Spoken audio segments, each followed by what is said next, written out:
Dr. Evan Osar with Fitness Education Seminars. Welcome to this edition of Fitness Insider. We've heard a lot about piriformis syndrome, piriformis tightness. We have lots of clients that have piriformis tightness. So what does this piriformis do, and then how do we correct it so that people don't have this chronic issue? First, let's understand what the piriformis does. The piriformis is a muscle that attaches to from the anterior surface of the sacrum, wraps around the back of the pelvis to attach into the greater trochanter of the femur. We know its open chain function, or when the limb is off the ground, its role is to externally rotate the femur. But it has a much more important functional role in gait and in function. For example, when the foot is in contact with the ground, it helps to cinch and or close off the sacroiliac joint. So it's a very important sacroiliac joint stabilizer. As my foot hits the ground and I load over top my foot, and my femur does some internal rotation along with the entire lower kinetic chain, it helps to decelerate some of that internal rotation. Additionally, as a child's crawling and as we do certain patterns through gait, what the piriformis will do is it will create external rotation or rotation of the pelvis on that femur. So we'll use some of these concepts to help get control and help get release of the piriformis in our clients. I'm going to show you a couple patterns to help release the piriformis, because a lot of times the piriformis becomes tight, short, and stiff because of how people are using it.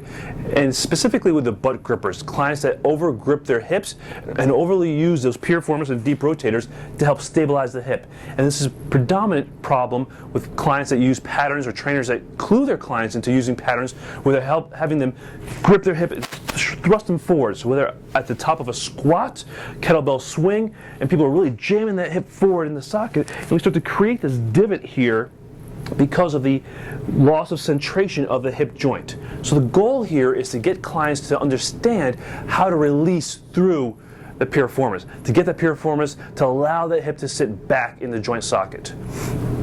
Now, before we start to release the hip through active movement, sometimes we have to do soft tissue work. So if you do manipulation or joint therapy, you can get in there and start to release through soft tissue. If you don't have that skill set, then you can do a couple of mobilization type techniques, and I'll show you a couple of them. A great pattern to help mobilize the posterior hip joint capsule, as well as the piriformis and other deep rotators, is the pigeon stretch. A lot of our clients can't get down on the floor and do the pigeon stretch, so the table or bench is a great place to do it. Ideally, you want to bench about mid-thigh level for your client. It's really based upon their flexibility, but you can modify it depending on what you have available to you. You want to put their thigh up on the table so that it's perpendicular to their body. You want the knee about 90 degrees as well. You want to keep the spine tall and the pelvis level. So when you bend forward, it's not a bend forward from the spine. You want to bend forward so you get motion around the hip joint. We're trying to lift up over top of the hip joint to mobilize that posterior capsule and piriformis.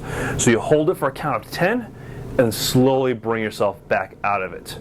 Again, lean forward, up and over top the hip, and slowly bring it back for about 10 repetitions. You can also do a longer sustained hold. You don't need to do as many repetitions. I like about 10-second hold with about 10 repetitions. Then take them right into a mobilization. I'll show you two versions of a mobilization to help teach them how to relax and sit back through the hip.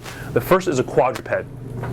Sit them up on all fours, nice good spinal neutral control, neutral pelvis, and you want to have them sit back through their hips while keeping that posterior hip joint relaxed. So thing which will cause them to go into a posterior tilt and lumbar spine flexion. Have them stay neutral, push back through their hands, relax through the hips, and you stop them when you start to see them go into a posterior tilt and lumbar spine flexion. And again, perform this for about 15 repetitions. The goal to be nice and controlled. Sit back, keep the spine neutral, keep nice and controlled, release through the posterior.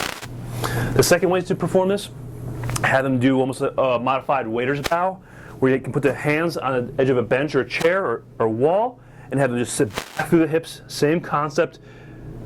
Again, just getting through the hips, relaxing the posterior hip complex, and then coming back up out of it. Spine will still stay neutral as they sit back, and then come back up tall. Sit back, releasing through that posterior hip complex, and then come back up tall. You perform this for about 10 repetitions. Again, the goal is first to get the hip to centrate into the hip socket and sit back. In the next video, we'll talk you and walk you through how to actually use now the range of motion you've gained and how to teach a client how to centrate the hip during common patterns such as a split squat, squat, lunge, and other patterns. This is Dr. Evan Osar. Have a great day.